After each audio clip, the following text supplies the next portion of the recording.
Hello New Zealand, it's the 5th of March. This is Daybreak. This is your morning wake-up call.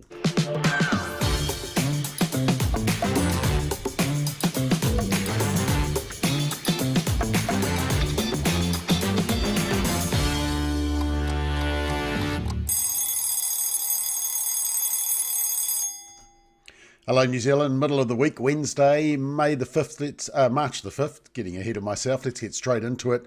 One concerning story is that the Ministry of Education is still pushing this message, despite concerns about parents being kept in the dark about what their kids may be doing at school, whether they're changing their gender, identifying as the opposite sex, changing their personal pronouns. The Ministry of Education on their website, this was actually sent to me by a concerned principal. As you can see there, they're still saying that the students' preferred pronouns and gender markers and names, that the student should have privacy, and some students may not use these with their parents and whānau. So basically, schools are being instructed to keep that information separate from parents or secret from parents. Now, we were assured that this was going to be dealt with, that some of the gender identity issues were extreme. You might remember Erica Stanford saying that, the current Minister of Education, before they got elected, they were saying that, parents had expressed concern and that the whole relationship, sexuality education had gone too far, was too extreme. And yet there is this void now where the concern was expressed, but nothing has been replaced. There is not a specific policy which parents can say that is a good policy. There's just a void. There's a gap. There's no replacement yet. And so some schools are reverting back to the old policies unofficially. And as you can see here, the Ministry of Education, as recently as last year, so this is 2024, is saying that actually, no, schools can continue to keep that type of information private, which is a major concern. Is the government doing what they promised? Speaking of that, this was pretty concerning. A childcare reliever wrote to the Prime Minister recently, and she forwarded this email to me, and she just said to the Prime Minister, "What's going on in the education system is not okay. Why are you allowing this wokeness and confusion into schools? I have been a childcare reliever for the last 5 years, and I've had several kids below the age of 5, even as young as 3.5, approach me in centres saying they are not male or female, and that they are identifying as they, them, or he, she. These are vulnerable young children who know no better and are only saying it because of what they have seen and heard from TV or older people around them. What is your plan to change this? I, for one, know that whatever they say, I will fight against it as a caring woman of God." And, well, here's a response from the Prime Minister. "Christopher is a proud supporter of the LGBTQI plus minus divided by sign community and wants New Zealand to be a country that celebrates and supports diversity, including our rainbow community." Now, look, let's acknowledge Chris Luxon didn't write this letter. It's been written by his staff, but he would have signed off on it. And it doesn't even acknowledge the concerns that have been raised by the caregiver. Real concerns that, well, National sort of hinted they were going to do something about before the election, but have done nothing since.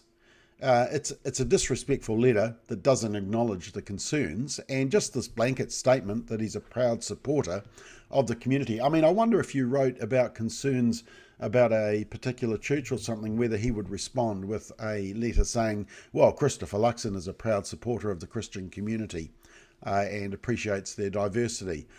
Yeah, I'm not sure. So once again, another disappointing letter coming out of the government, and they just don't seem to be or willing to tackle this issue and the concerns that parents have and the transgender ideology in general. And I'll come back to that one, but you might hear the wailing from Wellington at the moment. And good morning to all my friends in Wellington. A new rainbow crossing has appeared in the capital. It's this one you can see in the image. And the Wellington City Council says, no, they didn't do it. And believe it or not, they're going to paint over it. Yeah, they're going to correct it. They're going to get rid of it because of the fact that it's illegal and it's actually a hazard. I mean, look at that. do you drive over that bit? I mean, what actually goes on? But of course, they've invited this type of thing by putting these rainbow crossings, which we believe are actually illegal, because legally a pedestrian crossing has to be black and white as per that crossing without the bit in the middle. But the ones that have been put in Tauranga and also K Road and Wellington are not legal. They're just guerrilla art, as actually this article refers to. But the Wellington City Council are getting rid of this one. So you will hear the wailing and gnashing of teeth coming from Wellington at the moment. You'll also hear wailing and gnashing of teeth coming from the media, particularly around the lunches in schools. Are you sick of the lunches in schools issue? And the coverage, the wall-to-wall coverage in the media every day, finding anything they can. Halal meals not being delivered, too hot, too cold, wrapping not right. They found a hair on the package. They don't say where the hair came from, but they found a hair on the package. Somebody actually analysed Radio New Zealand, the state radio, their coverage, and this is what they show. And it says that they have published 18 stories over the last 2.5 weeks, which is basically 18 days. So that's one story every day for the last 18 days, plus 13 audio pieces. Now, I think the government's getting a little bit sick of the nitpicking on this issue, and the Prime Minister asked about the complaints. He said he told parents to make a Marmite sandwich and put an apple in the bag, just like you and I had. That's what he said. His message is clear: if parents are unhappy, they should pack their own lunches. Wow. That's an interesting thought. Parents taking responsibility. And the interesting thing is that the Stuff website ran a poll on this, and I'm not quite sure that they got the response they wanted. Is a Marmite sandwich and an apple a good enough lunch? In fact, 54% said, yep, perfectly fine. 19% were a bit posh and said, well, maybe in the 80s, but not anymore. Not quite sure why not anymore. And the 26% are the ones who say not everyone can afford a Marmite sandwich and an apple. I mean, it does go back to my question, what is actually being served during the school holidays and during the weekends? Are these kids actually eating? Here's a good story for you. On a Wednesday morning, this couple met in Napier on March the 3rd, 1945, aged 18 and 20 respectively. They met at a Catholic dance at Foresters Hall. They married in the original St. Patrick's Church. Jeff is now 100, Dawn 98, and they have lived in the same house in Napier they have called home for decades. They say their secrets for a successful marriage has been never to go to bed on an argument. And they have 7 children, 10 grandchildren, 7 great-grandchildren, and 2 great-great-grandchildren. I hope they keep a diary for all the birth dates. Now, look, just a note, 80 is an incredible effort, but it's not actually the longest. A couple of years ago, we acknowledged that this couple, who lived in Mount Roskill, I think it was, they were married 85 years. They had both received letters from John Key, the then Prime Minister, congratulating them on their 100th birthday. Now, both of them have passed away, but in 2020, they were married 85 years, and we think that's probably one of the longest married couples in New Zealand, according to the Guinness Book of Records. Speaking of the transgender issue earlier, this is Riley Gaines. You might recognise her. She's been very vocal about the issue of dudes competing in women's sports. She competed against Leah Thomas in the swimming. You might remember that photo of Riley Gaines and Leah Thomas, who's a dude, but was winning the women's sports because he believed he was a girl. This is her, I think, at the signing of the executive order by Trump, when he said no more men in girls' sports.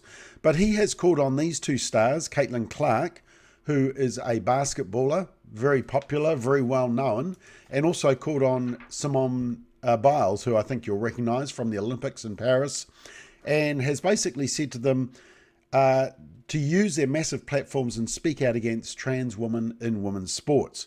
These are women who have been able to shatter glass ceilings and break barriers, who are role models to young girls across the country, And Riley Gaines says, to have them emphatically say that trans athletes do not belong in women's sports would be the issue. The issue would be solved across all levels if they were willing to do this.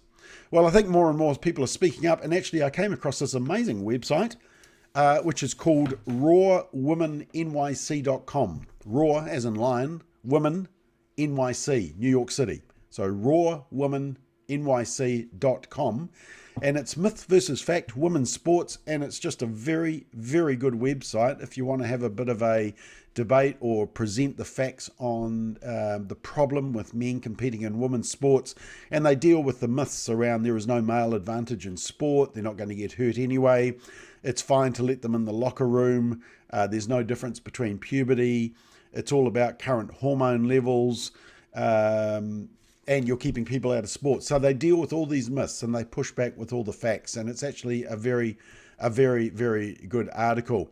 What's likely to be in the news tonight? It's going to be all the coverage of President Trump's message to Congress. Yes, he's speaking to Congress, sort of the state of the nation happening in the United States today, New Zealand time. And so that's going to be interesting to see what he says. There's been a lot of heat around not only the Zelensky meeting, but also the executive orders, which have really upset the left, certainly around the destruction of diversity, equity and inclusion, DEI, and around the whole there are only two sexes, male and female, and taking all the radical relationship, sexuality, education out of classes.